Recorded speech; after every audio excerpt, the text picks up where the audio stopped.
Dzień dobry, cześć i witajcie. Mam na imię Piotrek, a my już zbliżamy się do Eurowizji, do półfinałów i finałów, w trakcie których wystąpi 35 fantastycznych reprezentantów. Wśród nich reprezentant Malty, Aidan. Hello, how are you? Hello, hello. Good afternoon. I'm very well, thank you, here in Vienna. How about yourself? I will start my journey to Vienna tomorrow, so I'm so excited, and I'm so excited to meet Amazing, you online right now. So I amazing. started with Do bring summer clothes because it's very hot here.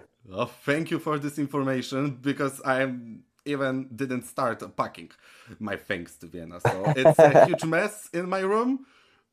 Fortunately, you don't can see that on the camera because here it's okay. I started with hi, but should I start with hello, my friend? Of course. And let me tell you, it is not the end. Yeah, I hope so. I hope so. But about Bella, because this is the most important thing on Eurovision, your song. Why Bella did became your choice for the Eurovision? Because I heard that you prepared a lot of songs to Maltanese national Yes, final. I've written 35 songs for the Maltese national final for Eurovision, and Bella was my personal favorite. But as soon as I started writing, I wanted to write a song that lives on stage, and not just for, for Spotify and for TikTok. Mm-hmm. Uh, I wanted a song that breathes and lives on the Eurovision stage. And I think Bella does that. It's a very unique, romantic, timeless song. It has this evergreen feel to it. It's that kind of genre, that kind of style that never dies. It could be from 30, 40 years ago, and it could be even in 30, 40 years' time. It's reminiscent of the 1950s, 1960s, a little bit of Frank Sinatra also in there. It's a very classical, serious, um, yet romantic and gentle song. I think it's the only song this year at Eurovision where the music is recorded fully live with an orchestra. There's not a single electronic sound. There's not a single electronic instrument in Bella. And as a musician myself, I think that's very important. Yes, of course, Eurovision, it's all about the staging and the visuals and the pyro. But truthfully, it is a song contest. And I do hope that definitely the jury will appreciate that fact, but also the people at home will appreciate the fact that Malta this year we're sending out a song which is, very, very, very rich in music. And I think that's very important. Even myself as a Euro fan, the last couple of years, I was seeing the need for something like this, for not just a serious act, but uh, an act which is, rich in music, and musically powerful. Of course, at Eurovision, we get a lot of these pop songs, a lot of pop songs. So I'm very happy that I get to share this type of music with Europe and with the world, really. Do you think that fully live recorded instrumental has, I don't know how to say it, but not the potential, but the place now in the music industry where there is a lot of, AI or the music which is from the samples, from like the the sounds like on the internet Yes, to get. There is a place for that instrumental, for the orchestra right now in the 2026 of music industry definitely. and in the Eurovision too. I mean, the way I see it, the music industry itself, it's, I mean, kind of going backwards, and you get to see all these big stars, who are looking for and trying to find and go back to real instruments, and that live band feel and orchestrations. We're getting Georgia Smith, Olivia Dean, Olivia Rodrigo, Sabrina Carpenter, Somber. there's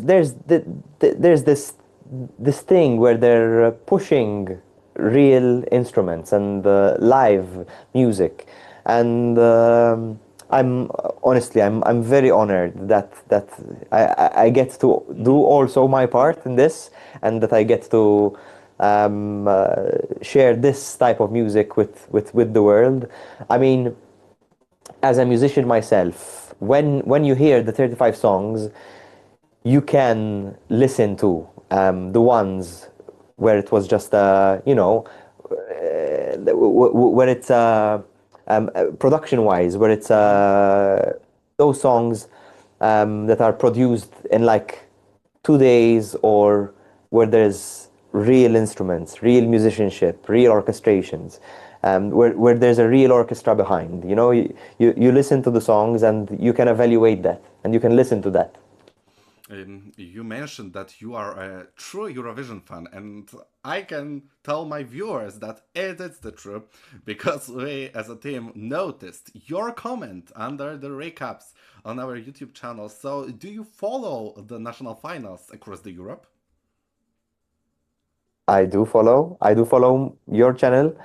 And I also said earlier before this interview, but I would like to say it publicly. Thank you for all the work that you do. As a Euro fan, I said this. The success of Eurovision is built on people like you, who works so much just for the love of it. We do this because we love Eurovision, and because we're part of this huge, amazing family. And as a Eurofan, it means a lot to be part of this amazing family. So thank you for your work. Thank you for yes, yours. I I do follow a lot of national finals. I mean, I follow Melody Grand Prix, Dansk Melody Grand Prix, Melody Festivalen. I followed the Polish national selection, the Belgian one last year, Sanremo, of course, the Greek one as soon as they started the national final again last year. Basically I follow almost all of the national finals. The Latvian one, UMK, of course. I mean, when I have the time, I try to follow all. I mean, I get crazy on Super Saturday, as all the other Eurovision fans. It's a crazy day at home, and all my family, they don't have an option. We have to watch all the national finals at home. So of course they became Eurovision fans as well. My mom is also part of all the Facebook groups, the Eurovision groups, and yeah, it's amazing. So is that the reason of that? Because you were a guest on a lot of national finals across Europe this year, and it was, as a Eurofan, you wanted to go perform there, or it was only the promotion of Bella? What is your view on that? A little bit of both, I guess. Okay. Of course, all the promo tour was primarily to promote the song, to promote Bella, to promote Malta as a country, because we are the smallest country taking part at Eurovision, together with, I guess, Cyprus and San Marino. And we do deserve this kind of promotion. We're not a big country. We're just 500,000 people living in Malta. So we do have to promote a lot ourselves and to be present, and I think this tour helped in that. I mean, I don't know. We'll see that during the results. but honestly, it was an amazing journey for me as an artist, and as a Eurofan, of course. Being part of the national finals, being part of the pre-parties. I've also been to countries where they invited me to do some shows, and to be on their TV channels. It was amazing, honestly. As a Polish guy, I have to ask you about Alicja. Have you had a chance to meet our representative actually, and how did it look like tell us something and tell us what do you think about Yeah, Pray, if you can. yeah. So like me, Alicia, tried a couple of times to go to Eurovision, and so we have that in common, of course. We met in London, actually. She's a very, very sweet girl. And honestly, I do think she has one of the best vocals this year. She has amazing, insane vocals, and I'm so happy for her that she gets to showcase that in her song because it's a very challenging song. Pray, it's a very difficult song to sing, and the way that she riffs and the way she uses her vocals, her technique is amazing. She should be awarded a lot for that. And actually, about Alicia, I have something for you because I interviewed Really? Alicia last week, and we have something like tradition on Misja Eurowizja. Every Okay. participant, which is interviewed by me or my friends, ask a question to the next my guest on the channel, but I don't know what exactly is here. So Okay. Alicia also didn't know who will be next on our channel on Oh, okay. interviews. So now Okay. I'm opening that, Interesting. and we have here, what do you pray for? So what do Oh. you pray for, Aidan? Cool. A very interesting question, actually. Um, Mm-hmm. I pray for a lot of things, really. But one thing that I pray for, which is, something which is very meaningful, is not music related, Mm-hmm. but it's to have my family united together and to have them healthy and to have them connected and Mm-hmm. joined together. And I mean, I'm very close with my family. I have a very close relationship with all of my family members. So that's one thing that I'm always looking forward to, and I pray for to have that, Mm-hmm. for the years to come. And I think that is very, very meaningful. And your task right now is to come up with a question to the next person on our interviews. We met online via online way, so I will write it down. So tell me, what is your question to the next Mm. participant of this year Eurovision? My question is, out of Eurovision 2026, Mm-hmm. who has the most Mm-hmm. Bella music in their song? Okay. And this is going to one the next one Amazing. on our channel. Thank you, Aidan, for having time for us. Of I course. know that you My have a pleasure. lot of things to do in Vienna.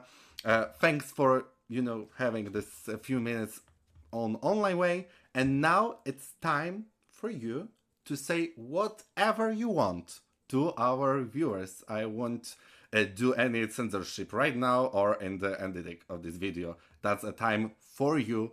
You can tell whatever you want. Of course. So all the Polish fans, all the Eurovision fans following Misja Eurowizja, thank you for following. Keep on following the channel. It's very important because I'm not here next year, but this channel will definitely be here. So keep on supporting. Thank you for supporting myself. I do believe, and I'm very happy about this, that Team Bella is really growing, especially now with a week before the semifinals and the finals.